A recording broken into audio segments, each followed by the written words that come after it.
Mahalin at pahalagahan mo yung taong ang tanging hinahangad ay ang iyong pagbabago at ang iyong kabutihan. Minsan may mga taong nawawala sa buhay natin. Hindi dahil ayaw na nila o nakahanap na sila ng ibang mamahalin. Minsan mas madalas yung pinipili na lang nilang mag-isa kasi wala na silang magawa para mabago ka. Dumarating ka sa punto ng buhay mo na nagmahal ka at pinilit mong baguhin yung partner mo kasi alam mong may mali sa kanya at kaya pa niyang magbago. Hindi ka kasi naniniwala sa salitang kapag mahal mo, tanggapin mo. Mas naniniwala ka sa salitang kapag mahal mo, itatama mo yung mali niya at iaayos mo yung buhay niya. Mahal mo nga, di ba? Pero kapag paulit-ulit na lang niyang nagagawa yung mali na pinipilit mong itama, nakakapagod na rin.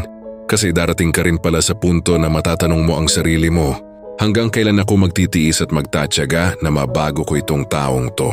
Kung siya mismo ang ayaw, sabi nga nila, walang gamot sa tanga kundi ang pagkukusa.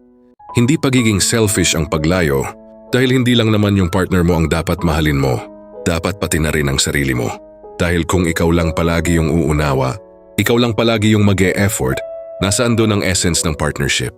Palagi mong tatandaan, sa isang relasyon, hindi dapat palaging isa lang ang nagsasakripisyo, dapat pareho kayo.